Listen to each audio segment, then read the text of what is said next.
Bienvenidos a Mentes Curiosas, un espacio donde exploramos las grandes preguntas que definen nuestras vidas y nuestra historia. Esta noche abordaremos uno de los temas más fascinantes y controversiales: Jesucristo. ¿Quién fue realmente? ¿Estamos hablando de un ser divino enviado por Dios o de un hombre revolucionario que impactó la sociedad de su tiempo? ¿O es acaso una figura simbólica, un mito construido a lo largo de los siglos? No sabemos, ¿o sí? Jesucristo ha dejado una marca profunda en la historia de la humanidad. Su figura inspira, desafía y hasta divide. Por eso, en esta conversación queremos abrirle el espacio para reflexionar sin prejuicios, sin la intención de imponer respuesta, sino con el ánimo de explorar.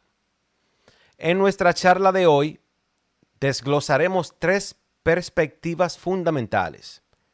Primero, veremos la interpretación de Jesús como una entidad divina. Luego, exploraremos su rol como líder humano, alguien que desafió las estructuras sociales y religiosas. Y, finalmente, abordaremos la posibilidad de que sea un mito, una construcción cultural que refleja las aspiraciones y valores de la humanidad. Al final, no buscamos imponer una verdad absoluta. Más bien, queremos que cada uno de ustedes saque sus propias conclusiones. Así que siéntanse libres de participar compartiendo sus preguntas y opiniones. Recuerden, aquí en Mentes Curiosas, lo más importante no es tener la respuesta perfecta, sino cuestionar, aprender y descubrir nuevas perspectivas. Comencemos, mi querido hermano Emil. Buenas noches, Claudio. ¿Cómo te encuentras? Muy bien, mi hermano. Gracias por dedicar tu tiempo, aquí a este episodio picante. Bueno, como siempre, es un placer, es un honor compartir con todos ustedes aquí en Mentes Curiosas y con nuestros amigos que nos sintonizan desde su casa o desde la calle, desde el celular, bueno, de donde sea que estén en cualquier parte del mundo. Esto es una maravilla, ¿no? La tecnología hoy día, lo que se puede hacer con la tecnología. Así es. Pues bueno, Claudio, mira qué interesante las preguntas con las que iniciaste el podcast, porque lo que has dicho, interesante, es todo eso, más y nada. Ahora Vamos a voy a desmenuzar desconstruir. ahora. Sí, pero antes quiero decirle a las personas a los que tengan una fe una fe ardiente y tienen ya una posición fija con respecto al personaje de Jesús, le queremos decir que no queremos herir sensibilidades, no es nuestra intención. Nuestra intención es explorar juntos, y si consideran que no pueden escuchar este podcast, pues simplemente no, que pues lo apaguen o lo pongan en mute o vean otras cosas que si les Y nos interesa. vemos Porque, la semana que viene. exacto, porque aquí yo voy a decir cosas que a mucha gente no le va a gustar porque no van en consonancia con lo que se nos ha enseñado. Entonces, Claro. Si me permiten, voy a comenzar.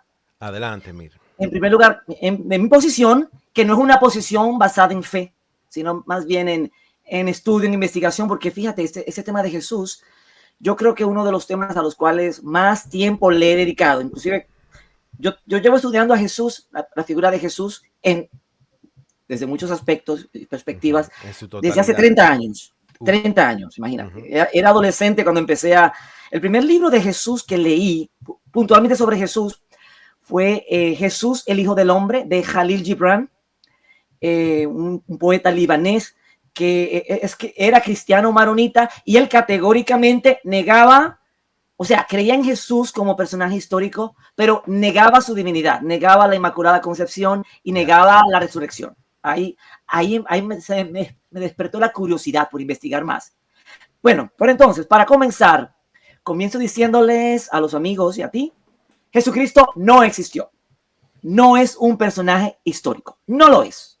No lo es. No lo es. Empezaste duro, Emil, empezaste duro. Empecé duro. Por eso dije que si no quieren oír el podcast, no lo oigan, porque voy a decir cosas muy fuertes. Sí. como entidad histórica. Pero antes de irnos por ahí, en esa línea de verdades absolutas. No, no son verdades absolutas, son, No, bueno, esto es son otro nuestra tipo ciencia. de estudios, yo diría, ¿verdad? Ujú, Ok. En la tradición cristiana, Jesús es visto como el Hijo de Dios.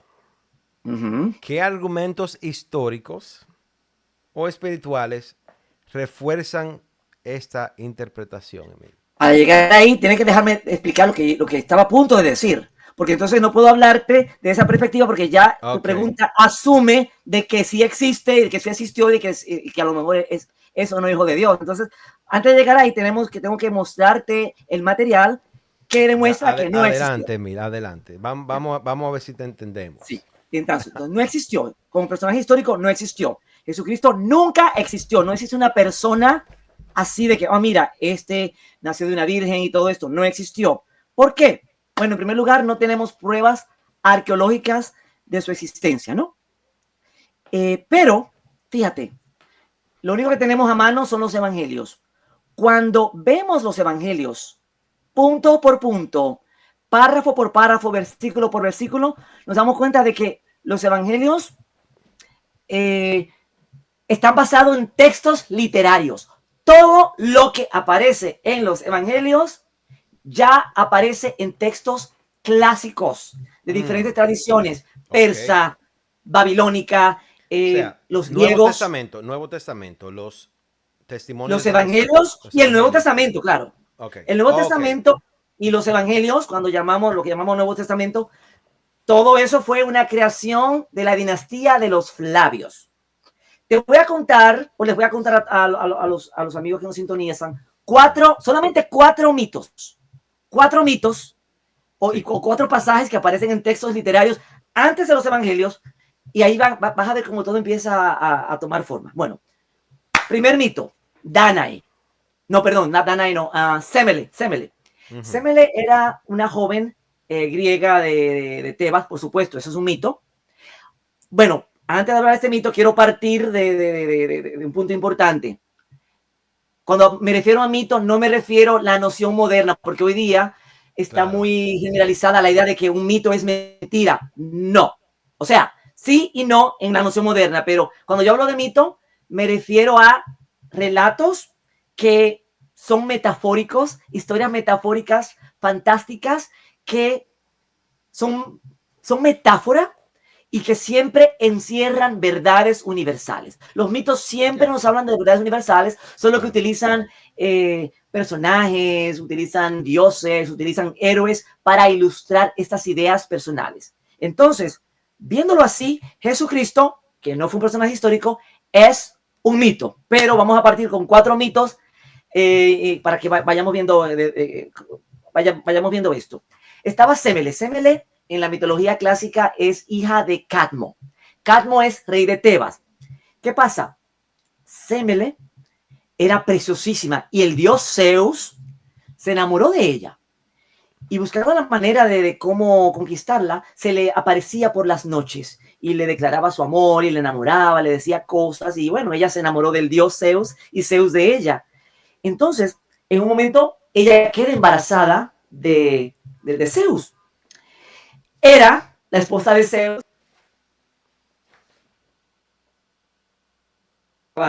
Se disfraza de la nodriza, de la sirvienta de Semele y le dice, mira, cuando Zeus venga esta noche, te va a decir que te ama, dile que si realmente te ama, te dé la gracia de un don, que te dé un don, te dé una gracia. Sí. Porque Un deseo. estás esperando un hijo de él y él se va a poner muy contento y te va a ofrecer lo que tú le pidas. Entonces, cuando él te diga, pídeme lo que quieras, dile que se muestre ante ti en toda su gloria y esplendor. Ya todos sabemos, inclusive ya en la Biblia hay pasajes así en el Antiguo Testamento como Moisés, no se puede ver a un Dios en su máxima esplendor, porque no, nos destruye, nos consume, somos humanos. Entonces, bueno, llega en la noche y ella le cuenta a Zeus que está embarazada Y Zeus contento le declara su amor y le dice, amor mío, pídeme lo que quieras que te lo doy, porque eso es algo maravilloso lo que me has dicho. Y ella le dice, bueno, que te muestres ante mí con toda tu gracia y esplendor. Pues Zeus pues ya sabía lo que le iba a ocurrir a la pobre Semele, pero cuando un dios promete algo no se puede echar para atrás. Se mostró tal cual era y la calcinó inmediatamente, quedó calcinada, ¿no? Uf. Pero en ese momento, cuando se está quemando, Zeus mete la mano al fuego, saca al embrión que es luego Dioniso, se hace una herida en la pierna y mete al embrión en la pierna, y ahí pasó 9 meses el niño En la pierna de que, Zeus. en la pierna de Zeus, hasta que llegó el momento de nacer y le abrieron la pierna, el muslo a Zeus, porque estuvo en su muslo, y lo engendró. ¿Qué dice el credo de la Iglesia Católica? Engendrado, no creado, de la misma naturaleza que el Padre. Hay un punto, ¿no?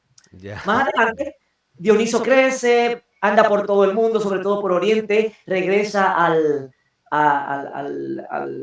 bueno, a lo que es hoy día Grecia, en la época no se llamaba Grecia, regresa y bueno, tiene una batalla porque, bueno, siempre andaba en batalla, hay un montón de cosas, y lo matan a Dioniso.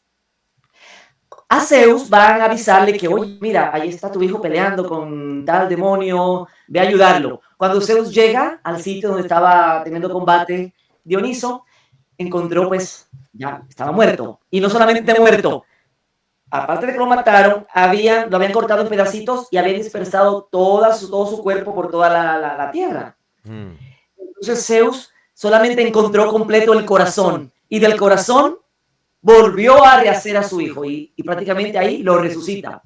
Ahí Zeus, entonces, Dioniso, entonces pues se convierte ya en un dios perfecto en todo el sentido de la palabra, desciende al inframundo, busca la sombra de su madre, Semele, y se la lleva al Olimpo.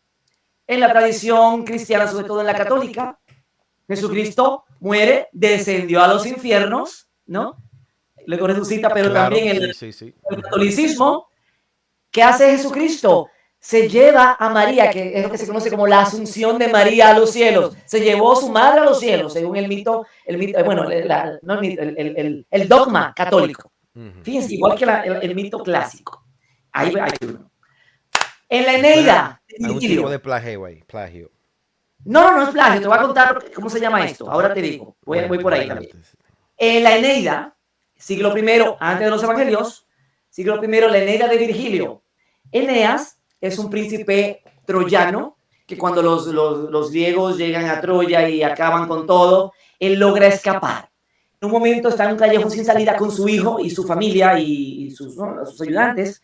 ¿Cómo vamos a hacer este callejón? Dios mío, ayúdennos. Y lleva al niño, a Julo, que es su hijo, y de la frente de Julo, sale una lucecita que se eleva. Y la lucecita se eleva y se vuelve una estrella. Entonces, Eneas siente el impulso de seguir esa estrella y van caminando, siguen la estrella, pasan por un montón de cosas, nadie les hace daño, nadie los ve, y esa estrella los lleva hasta el puerto, donde hay una barca esperándolos, a Eneas y su familia, y esa barca los lleva más adelante a lo que es Italia, ¿no? Donde luego ahí se establece más adelante el Imperio Romano, etcétera. Fíjate, la estrella. ¿Suena algo similar? Los Reyes Magos, la estrella del Reyes Magos, bien. Las vacantes, la 400 años. Exacto, todo está ahí. Las vacantes, 400 años antes de Cristo, la obra de Eurípides. Está el personaje de Penteo, que es el rey de Tebas, y Dioniso, por supuesto, que es primo de Penteo. Pero, ¿qué pasa? En ese momento Dioniso llega, pero nadie lo reconoce. ¿Y quién es este hombre? Y lo acusan de un montón de cosas, lo llevan al tribunal frente a Penteo. Hey, este hombre, ¿quién es? Que si eres tú eres el rey, tú eres el dios o no eres el dios. Se establece este intercambio en el juicio. Bueno, al final de cuentas, Penteo termina muerto, pero y Dioniso triunfando. Emil, aclárame Sí. algo. Mira, estos son para hoy, para los que nos están escuchando. Ustedes están oyendo mitos que Emil está contando, pero la gente lo que no entiende es que esos mitos eran la religión del tiempo. Naturalmente, la religión que hoy día le llaman. paganismo. Sí, claro. Paganismo, pero Ese paganismo ya no, perdón, el paganismo era la creencia del tiempo. exacto, porque no se llamaba Creerle. paganismo en ese entonces, porque paganismo significa del campo o Ok. rústico. Uf. Entonces, pero en el Va mano a cristianismo, mano.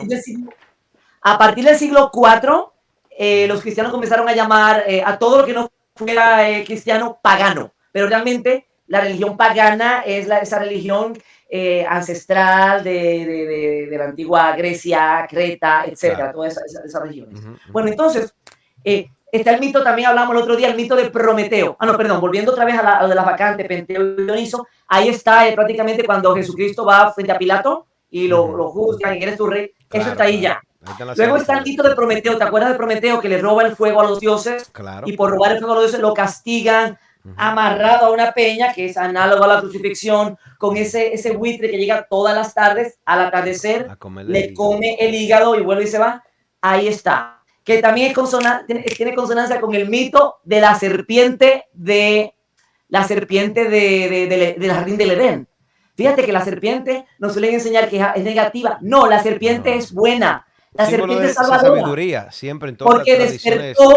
le despertó la conciencia a Adán y a Eva. Entonces está Prometeo, está la serpiente y está Jesucristo. Jesucristo, por dar un mensaje, darle la luz al hombre, es crucificado. Entonces aquí Claro. vemos un mito recurrente que no solamente Ujú. se da en la antigua Grecia, se da en diferentes tradiciones, y los que escribieron los evangelios adoptaron, sabiendo esto, sabiendo el poder de este Dios, de Dioniso, lo que podía, la fuerza de este Dios que representa la vida, representa la muerte, representa el vino. Déjame decirte algo aquí de esa ¿Mm? comparación de Jesucristo y Prometeo. Prometeo, la serpiente. Prometeo lo castigó Zeus, el Sí, dios del claro. Olimpo, el Sí, papá claro. de los dioses.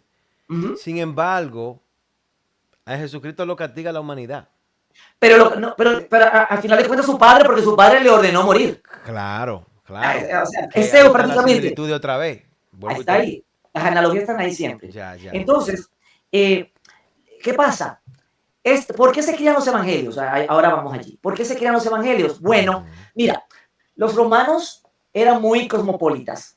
Ellos respetaban los pueblos, respetaban las culturas, pero había una cosa que tenía todo el mundo que hacer, y esa era considerar al emperador como a un dios, al emperador romano. Uf. De todos esos pueblos, todo el mundo está bien, practicaba su religión, pero el emperador es el dios. Los únicos que no querían aceptar al emperador como Dios, ¿quiénes eran? Los cristianos. No, no, no, no, no, No, no. los Los judíos, cristianos judíos. no existían. Perdón. Los Los judíos. judíos, Los claro. judíos. Entonces, en esa Bueno, de ahí zona, salió esa rama del cristianismo, de ahí, de esos judíos rebeldes. vamos por partes. Ajá. Me hablando del cristianismo, Claudio. Yo no he llegado al cristianismo todavía. Adelante, Mil. Vamos por partes. Bien, entonces, ¿qué pasa? Los judíos, esa época era una época de mucha confusión, de mucho debate, de mucha lucha en todo lo que era el Levante. Bueno, lo que era hoy día Israel, Palestina, toda esa, que no era Israel, era Palestina en esa, bueno, era, porque los judíos, en primer lugar, no querían al emperador como, por supuesto, querían un solo Dios, pero no querían a los romanos, y había muchos mesías, muchos mensajeros, y muchos Jesuses, porque Jesús era un nombre común en la época. No solo, o sea, es como José hoy día en la cultura hispana, José y Juan son nombres popularísimos. Jesús, María, Judas, eran nombres muy populares en la O época. sea, la Entonces, versión de Jesús que tenían, porque yo tengo entendido que la J se introdujo al abecedario, fue en los 1400. No era otro que Manuel o Claudio, me Yahvé. está saltando 1000 años. Vamos por parte, hermano. No, no, pero por eso yo te pregunto. Tú me dijiste que Jesús, Uh -huh. y yo quiero que tú me aclares ese chin, que quizá el nombre era diferente en ese entonces. No. Yeshua, más o menos, Yeshua. o parecido.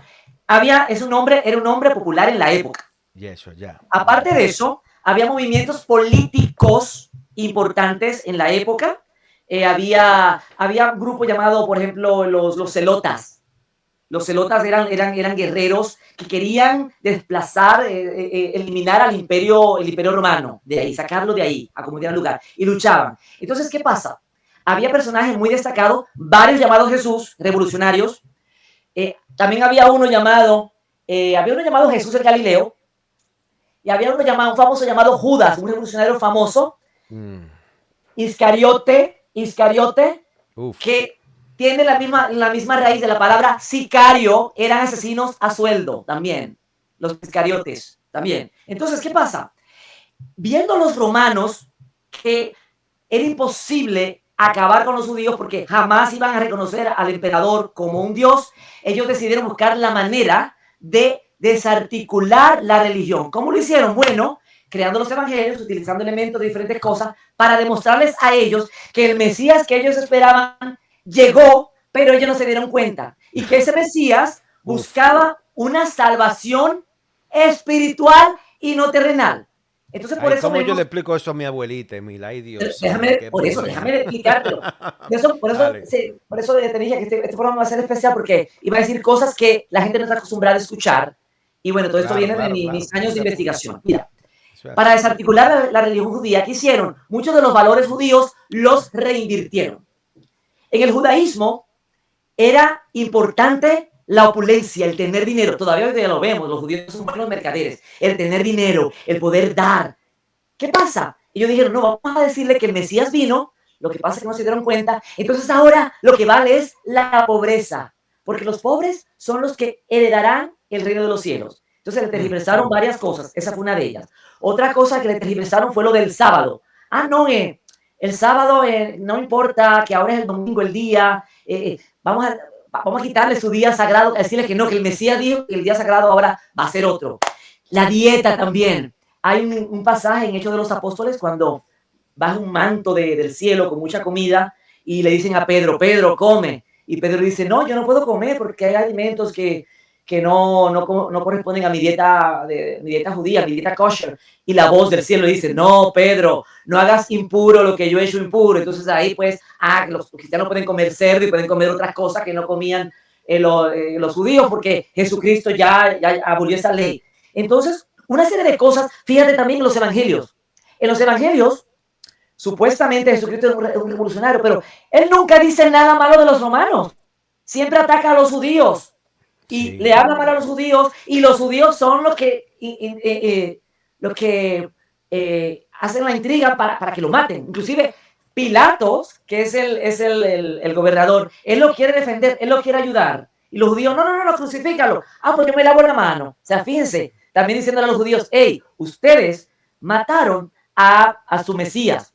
Otro concepto es, y esto me encanta de las religiones semíticas, yo bueno, persona que también me especializo en el Islam, me gusta mucho porque el Islam tiene esto. El Islam dice, y el judaísmo también, no busque pleito, pero si lo atacan, defiéndase y defienden.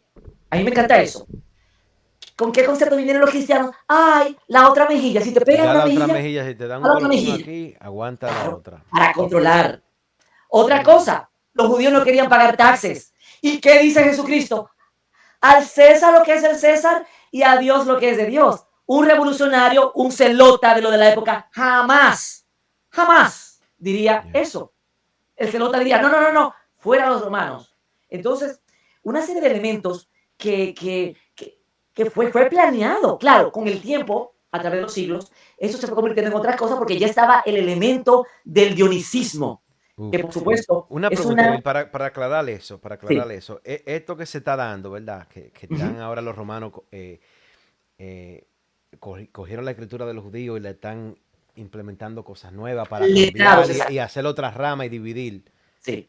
En qué tiempo más o menos se está dando Sí, esto? más o menos en el año 50, lo que llamamos 50 después de Cristo, en la Oh, época del emperador Flavio, ahí fue cuando se inventa. mucho antes del concilio de Nicea. Oh, no, claro, no, el concilio de Nicea, no, el concilio de Nicea O fue sea, 3 eso fue siglos un plan de después. 300 años, fue. Exacto. Bueno, cuando llega el concilio de Nicea, los que participaron en el concilio de Nicea ya no sabían esto que te estoy contando, porque ya Ya. habían pasado 300 años y esto lo manejaba cierto sector de la sociedad, cierta gente Ya intelectual, las élites. Vamos a darle culta, para la atrás, Emil, élite. continúa. Sí, sí, Exacto. sí. Bueno, entonces, ahí volviendo a lo que me preguntaste anterior, porque este punto lo tengo apuntado, utilizaron ellos este procedimiento literario llamado imitatio, que es un procedimiento, porque en la antigüedad eso de derecho de autor no existía. Por eso vemos que en los textos antiguos hay, por ejemplo, varias versiones de obras por ejemplo, Medea, por ejemplo. Hay varias versiones de la obra de Medea. Hay una de Eurípides, otra de Esquilo, otra de Séneca. Y casi todos los textos tenían versiones, porque lo que importaba en la antigüedad no era el cuento en sí, sino cómo se narraba ese cuento y qué esta persona que escribía una versión nueva de ese cuento, qué elemento nuevo le aportaba. Entonces, un procedimiento era imitatio, que era copiar otros textos, pero modificarlos. Y el otro procedimiento era la tipología, typology en inglés.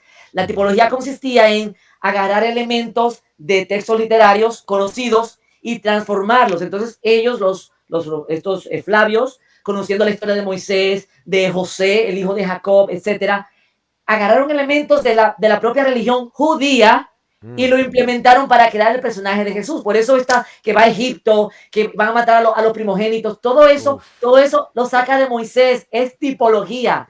Y que va a Egipto y que lo sacaron de aquí, todo eso fueron cogiendo elementos de diferentes fuentes literarias para crear el personaje que luego llamaron Jesús. Sin embargo, recordemos que había muchos revolucionarios.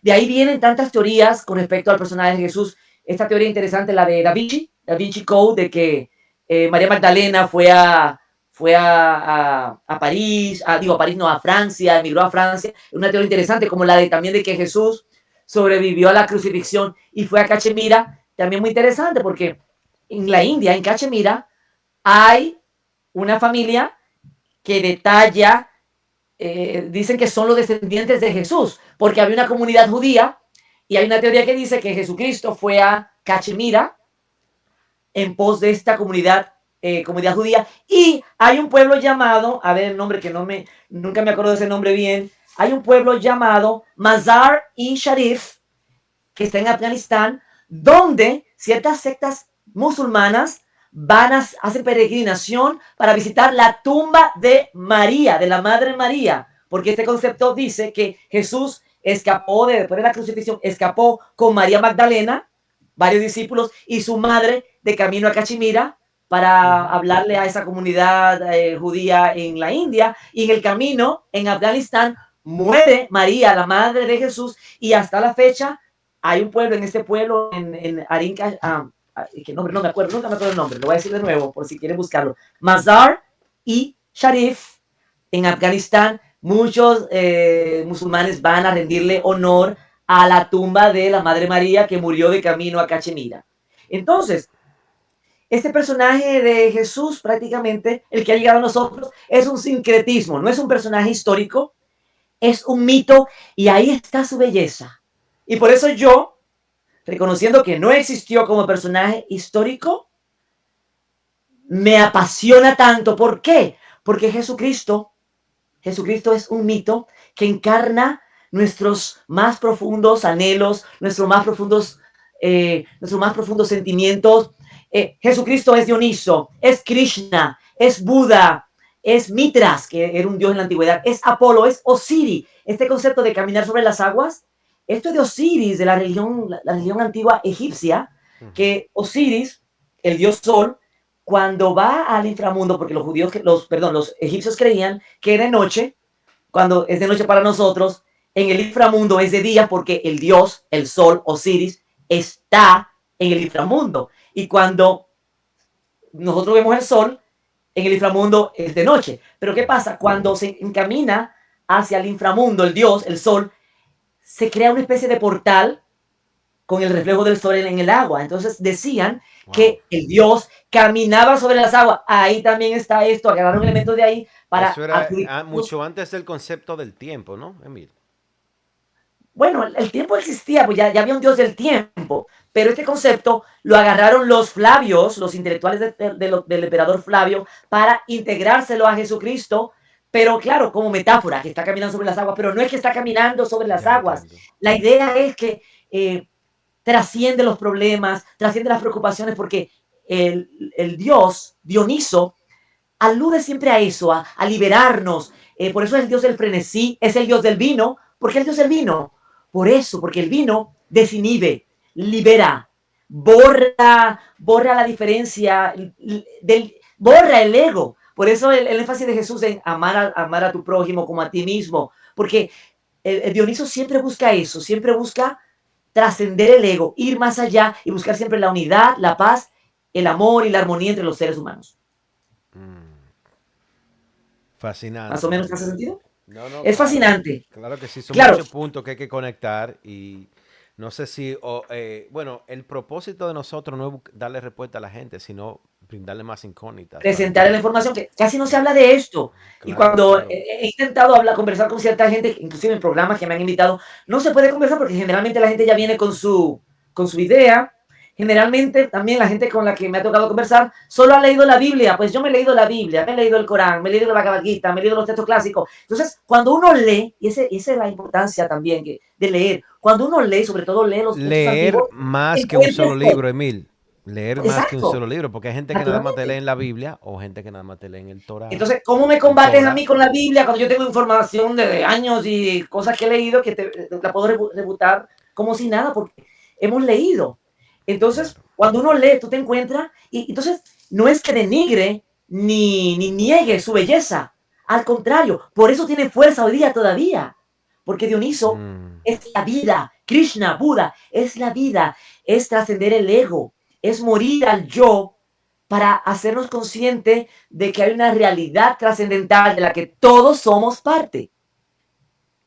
Emil, ¿cómo influye la idea del mito de Jesús en la Uh -huh. forma en la que la sociedad actual interpreta la espiritualidad y la religión?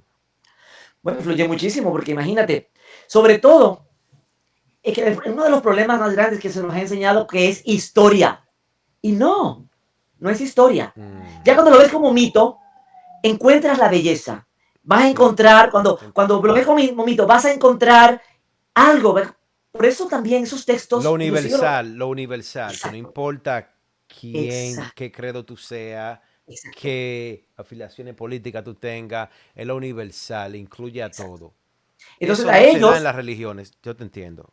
200, 300 años después, a los romanos les pareció, mira, esto que inventaron los Flavios sobre Jesucristo, nos parece muy bien, vamos a hacerlo entonces, vamos a hacer del cristianismo nuestra religión oficial, que fue, claro, fue por decreto, porque les pareció que, bueno, funcionaba, entonces en vez de tener tantos dioses diferentes y cada cultura con su dios, vamos entonces a unificar el imperio con una sola fe, con una religión, y ahí entra lo que me preguntaste hace ratito del concilio de Nicea, que cuando se pauta el credo, creo en Dios Padre Todopoderoso, que prácticamente es un documento jurídico, una declaración hecha por todos esos padres esos doctores de la iglesia, Ujú. que ya claro no sabían lo que te estoy diciendo de los Flavios, pero tenían la intención de unificar al imperio bajo esta energía, bajo este amor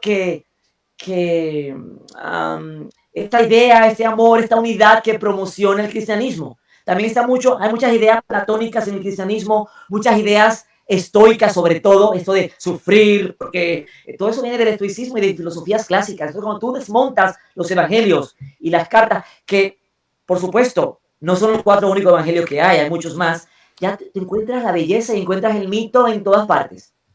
Ya. En qué momento? Porque tú me planteaste que eso fueron 50 años después de Cristo. Empezó Perdón. ese movimiento cuando los romanos empezaron Oh, los Flavios, la dinastía de los Flavios, correcto, sí. con libros. Uh -huh. En el 310, 320, 300 Siglo algo, IV. Uh -huh. Constantino, Constantino. Uh -huh.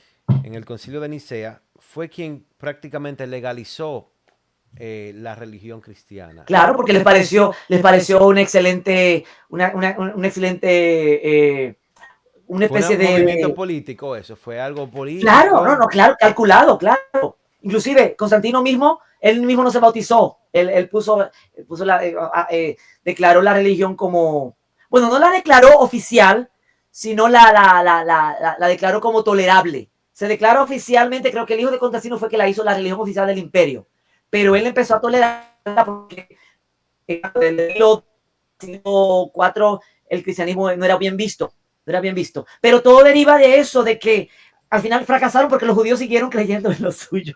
Ah, claro, Entonces, claro. Pero bueno, no lograron, no desmontaron el judaísmo, no lo desmontaron, no no lo pudieron. desmontaron, pero hicieron algo más grande que fue el cristianismo, ¿no? Naturalmente, para Porque jodernos a todos. hicieron una institución ahora aliada con el gobierno que Claro, expandieron esa creencia por todo el mundo. claro. Yo sé que Y esta idea de la aquí, pobreza, la humildad, mientras que el Papa, que es por supuesto el heredero del emperador, vivía en el gran lujo, en la opulencia, y claro, su palabra era inefable, y todo el mundo todos tenían que seguirlo y respetarlo y ponerle otra mejilla, claro. porque el reino de los cielos es para los pobres, fíjate. Bueno, aquí extinguieron una raza completa prácticamente en el Nuevo Mundo. Acabaron con más de Bueno, pero ya eso sí, 77 millones de indígenas. pero ya eso fueron los europeos, ya más adelante, ya mil Bueno, años después, con el cristianismo, ¿no? Con la cruz. Venían con una cruz y una Biblia sí, en ese entonces. desafortunadamente. Sí. Vinieron con la cruz y la Biblia y se quedaron y le quitaron a los indígenas su tierra. Y la fecha también. Hoy es el día 1492 después de Cristo. ¿Quién es Cristo? Bueno, claro, claro. Pero Bueno, claro, esto vino después, eso vino ya en la Edad claro, Media. claro, obviamente, 1400 años después o 1000 años después del Concilio de Exactamente, Nicea.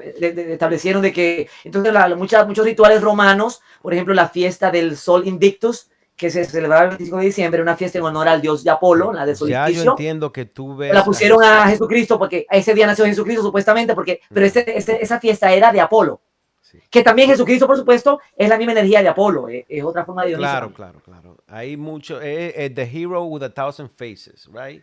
Como dice Joseph Exacto, Campbell, el héroe con las 1000 caras. el héroe de las 1000 caras, ese es Ajá, Jesucristo, ese Dioniso, claro. Mira, que es el mito. existen historiadores, porque tú me brincaste de la divinidad al mito rápido. Bueno, Pero, que van claro, entrelazados. pero, no, claro que sí, no, no está mal lo que tú hiciste, pero quedó en el medio el hombre, el reformador. Hay muchos historiadores que ven a Jesús como un reformador o líder social. Mira, es ¿Qué que no era evidencia el único histórica? reformador. Es que, Dígame. Claudio, Ujú. no era Jesús no existió, punto. El que enseñó en la iglesia católica, en el catecismo, no existió. Había muchos reformadores, había muchos Con mesías, ese nombre. algunos con ese nombre y otros con otros nombres, pero el punto es que era revolucionario. Entonces, ya decir que Jesús es reformador, ya es asumir que existió una persona análoga a la que nos enseñaron de niño. No existió. Ya. Así vamos a hablar de Pero Emil, reformadores, hablemos de los políticos, no los es celotes. otra forma de creencia negar la existencia sin evidencia que creer la existencia sin evidencia. Pero es que no hay evidencias históricas, arqueológicas, no existió. Es que no existió. Existieron por revolucionarios y están documentados. Está, por ejemplo, en Flavio Josefo, el historiador, ahí, él habla de muchos revolucionarios. Inclusive hay un revolucionario que era una especie de chamán, que de ahí sacaron un poco la figura de Juan el Bautista.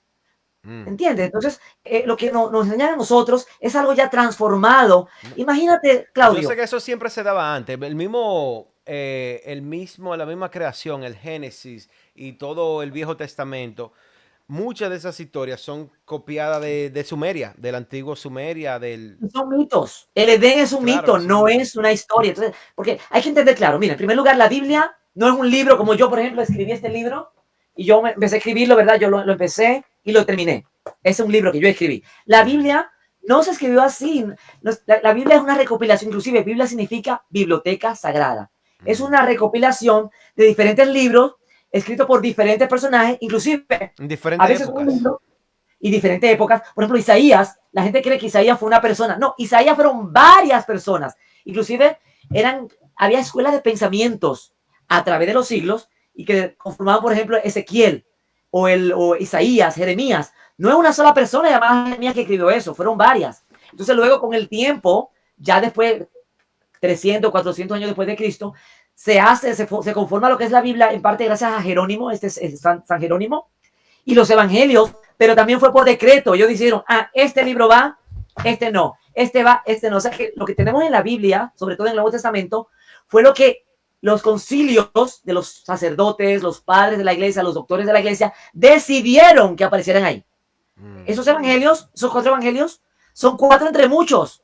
Eso fue lo que ellos decidieron, lo que a ellos les pareció que iba en consonancia con sus ideas políticas y religiosas para controlar a las masas. Claro, pero sin duda alguna, claro, los gobiernos siempre utilizan lo que le conviene para controlar a las masas, pero sin duda alguna hay muchos mensajes positivos No, siempre lo en hay, las claro. enseñanzas de Jesucristo y en la Claro, en los mitología. evangelios, claro. Positivo, claro, claro. Y sí, claro, tiene provecho. No se dice que no. Lo Tú que sabes pasa que es que, mira, sí, vivimos mucho en la adelante. cabeza. Y la metáfora siempre apela al corazón. La Biblia no es un libro de historia, no es un libro de ciencias, ni Es los evangelios tampoco. Son libros simbólico. mitológicos Ujú. que aluden a verdades universales. Entonces hay que conectar con ellos con el corazón, como hacen, por ejemplo, los pentecostales. Conectan con eso que llaman Jesucristo, pero eso que llaman Jesucristo, también quieren llamarlo Jesucristo o llamarlo Bururumbará, no importa el nombre, porque es una Es energía un verbo, no un sustantivo. y todos tenemos acceso a esa energía. Simplemente hay que Mm. conectarse, pero no con la cabeza, sino con el sentimiento, con el corazón. ¿Qué relación, ya que estoy hablando de sentimiento, corazón, la cabeza, me suena a meditación, a lo del yo Totalmente. interno? ¿Qué conexión podemos Mira, muchas. entrelazar entre el Buda y Jesucristo? Bastante, Buda, Jesucristo. Mira, fíjate, estas deidades dionisíacas, me gusta llamarlas deidades dionisíacas, incluyendo Jesucristo, tienen muchas cosas en común. Mira, trascienden el ego, siempre se pierden, entregan su vida como Prometeo lo Por los hizo, demás. Mitras también, Dios de la antigüedad, que es igualito a Jesucristo y el 25 de diciembre se celebraba su nacimiento, etcétera.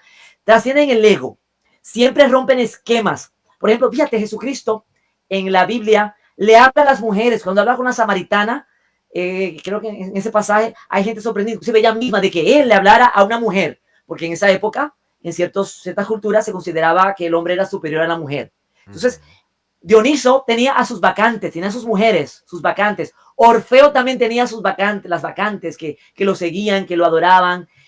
Jesucristo tenía sus mujeres. Buda llegó a tener monjas, que en esa época la mujer podía ser monjas. Krishna tenía a las gopis. Fíjate, siempre las deidades dionisíacas trascienden los esquemas. Shiva, por ejemplo, en la mitología hindú, tiene temporadas en las que a veces es mujer y es Shakti y a veces es hombre o se convierte en Shiva. Entonces, siempre tiene esta ambigüedad y siempre busca iluminar, dar conocimiento, pero a la vez eliminar el ego. Y en ese juego dinámico de eliminar el ego y de construir lo que es la resurrección, porque la resurrección no es un evento tampoco físico. Cuando se habla de resurrección, Desempácame eso ahí un poco. sí, mira, por ejemplo, tú te deprimes, por ejemplo, te deprimes, pasaste una experiencia malísima, te deprimes, ahí qué pasa, ahí mueres, psicológicamente estás muerto, pero de repente llega alguien, te da una palabra de aliento, ahí se conecta un poquito con esto de las lenguas de fuego en el día de Pentecostés, ahí recuperas la vida, fíjate, en tu vida, en ese momento, recreas la pasión, el sufrimiento, la muerte, la depresión y la resurrección. Ya. Físicamente también, estoy aquí. Metafísica me suena, ¿eh? Físicamente, no, metafísica no, obsérvalo, vívelo. Estoy aquí parado. Inhalo. Al inhalar, estoy viviendo. Exhalo. Al exhalar, muero. En nosotros tenemos células que nacen, viven y mueren. En Entonces, un milisegundo. todo, exactamente. Entonces, toda la existencia Se se, regeneran. se regenera. Y desde el principio, desde Osiris y esos dioses antiquísimos, eso es lo que con eso juega la deidad dionisíaca. Este juego, vida, muerte, A resurrección, esa vida, muerte. verdad universal es que esos mitos se refieren. A esas y muchas otras más, exacto. Bien. Es posible que todas estas versiones, divinidad, hombre o mito, coexistan de alguna manera. Bueno, coexisten, no coexisten, coexisten. Porque somos hombres, somos seres humanos. Todos De alguna somos forma, Jesús. Todos somos Jesús. ya. Todos somos Jesús. Todos somos Budas. Todos somos Krishna. Su pasión, lo que sufren, lo que viven, nos demuestran de que la experiencia que son experiencias humanas, Pero aun siendo ellos. si yo te hago esa pregunta en el 1500 a ti, no, yo estaría ya ya no, ya yo estaría muerto hace tiempo. O sea, Sí, este cuerpo, tú y yo no, Galileo, porque tú yo soy estuviese viviendo eterno. con Galileo, ¿no? Tú y Galileo estuviesen bajo arresto en la casa Me queman, no, yo estaría o quemado ya, linchado, no, yo estoy linchado. quemado ya. Yo creo Que que mira, hablando de de quemar Orlando Bloom y me gente quemaron. y de quemar gente por lo sagrado y para expander o conquistar alma para la iglesia. Una de las historias que a mí me fascina y que muchos de nosotros los dominicanos desconocemos es la de Domingo Guzmán, que fue Oh, sí, Santo Domingo de Guzmán. Ujú, un monje en el sí. Vaticano que creó una orden Ujú, con propósitos de conseguir almas ujú. para la iglesia. Sí, claro. O sea, a como de lugar. Esa orden se llamaba los dominicos. Y de ahí Los proviene el dominicos, nombre. dominicos, Los dominicos. dominicos. Llévame el paso, que yo hablo tres Pero idiomas. pronunciarlo bien porque mucha gente está oyendo, entonces no Está quiero bien, que tranquilo, tranquilo. hagan la Mira, información no, mal. pero tú me entiendes lo que quiero decir, Mila. No te entiendo, no sé qué hace Domingo en esto. Explícame, porque no entiendo. Me perdí, no sé qué hace Santo Domingo de Guzmán aquí. Cuéntame. No, que por eso te pregunté ahorita. Tú, si te hago esa pregunta, en el 1500 de si puede coexistir la creencia de divinidad, hombre o mito. Obviamente no, porque tú creías o eras sacrificado. Ujú, Entonces, el dominico, por eso traje la historia de Domingo Guzmán, quien creó esa orden de los dominicos. ujú. Muchos dominicanos no sabemos de dónde proviene el nombre dominicano y de ahí es. Y por eso nos damos en el pecho de que somos la única bandera que tenemos una cruz en ella. Pero, Pero, pero ¿cuál es la pregunta pero entonces, hermano? No te la entiendo. pregunta es la que te hice.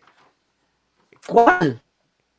¿Qué significado tiene esa coexistencia Pero es que mira, en el está fuera de en el, contexto. Es que en el 1400, ujú. 1500, cuando vivieron esas personas, esto no se sabía, este conocimiento no estaba accesible. Lo que estoy diciendo hoy de los romanos no estaba accesible a muchos. Eran muy pocos que manejaban este conocimiento.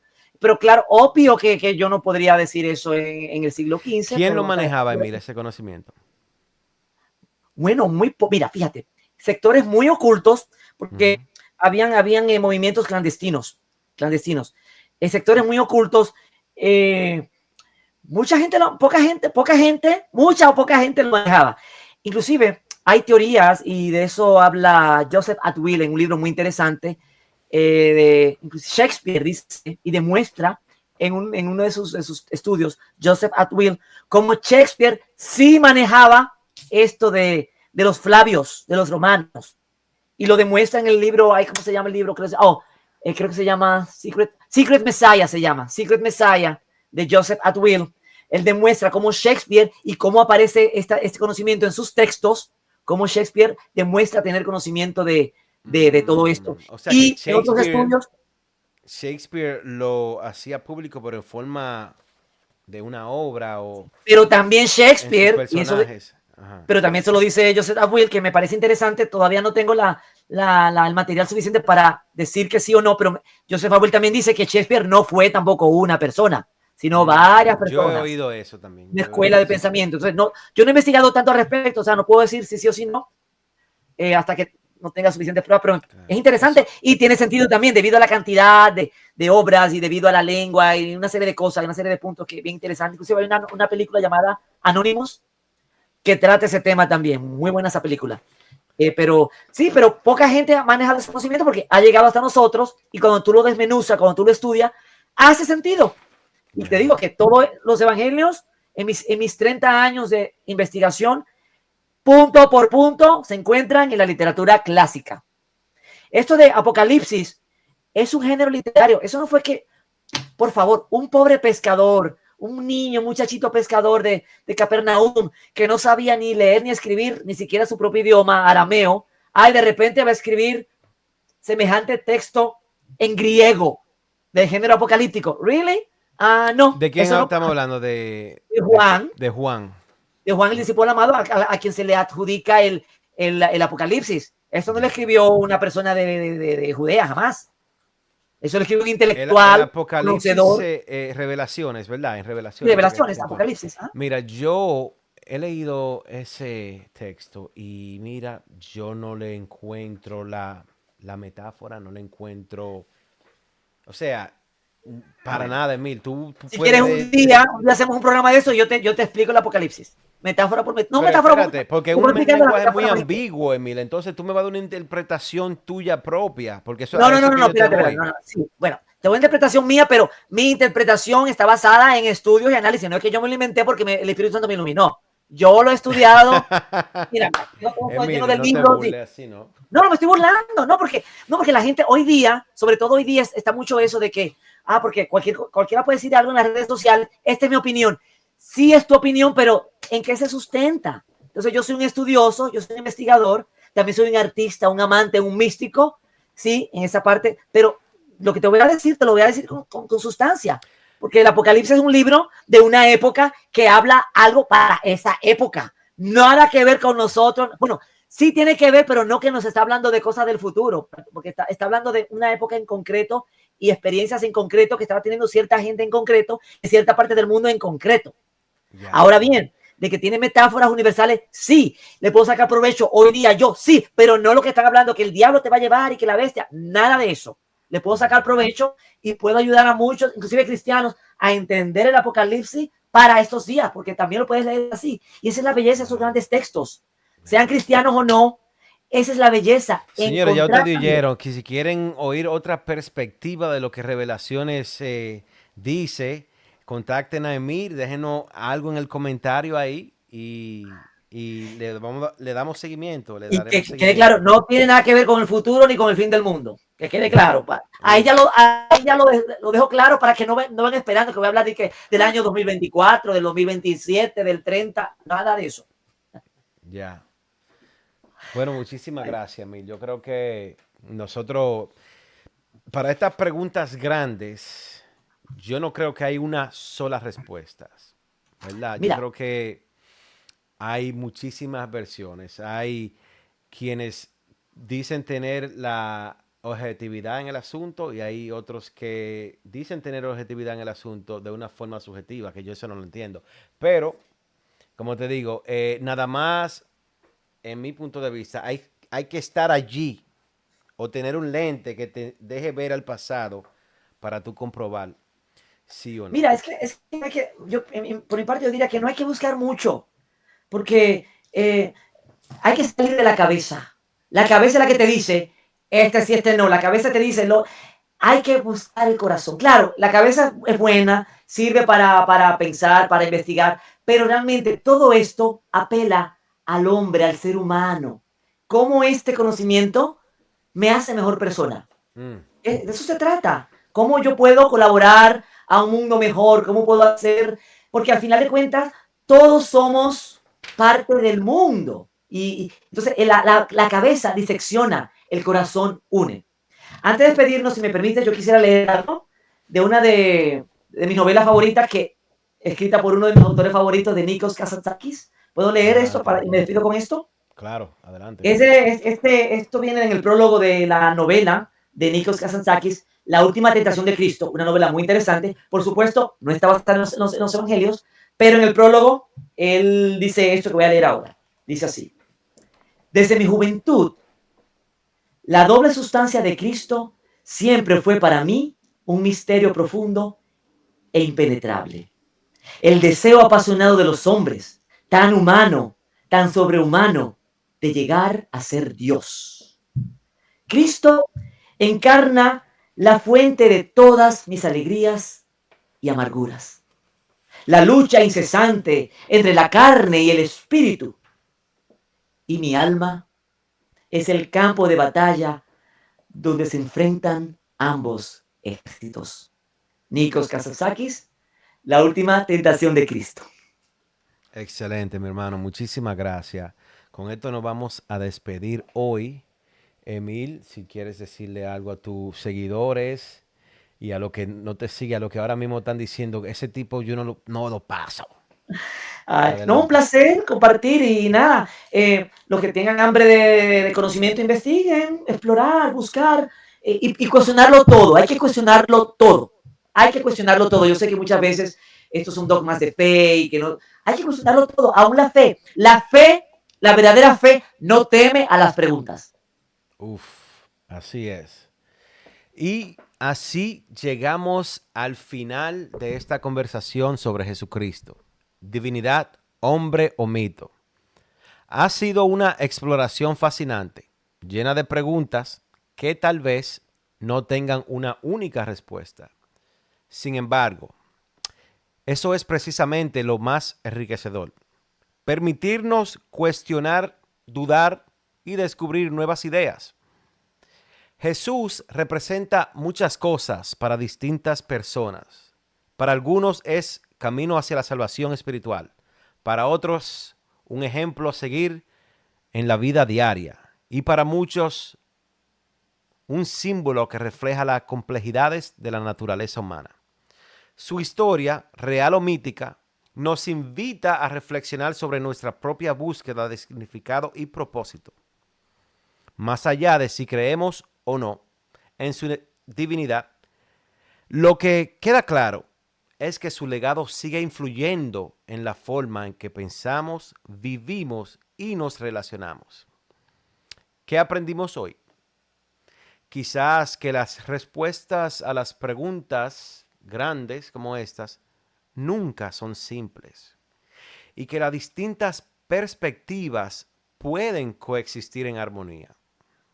Como siempre, lo más importante es mantener la mente abierta y el corazón dispuesto a aprender. Gracias a todos por acompañarnos en esta edición de Mentes Curiosas. Nos encantaría seguir la conversación con ustedes más allá de este espacio. Déjenos sus comentarios y sus preguntas y le daremos seguimiento allí. Muchísimas gracias de nuevo y nos vemos la próxima semana. Hasta la próxima.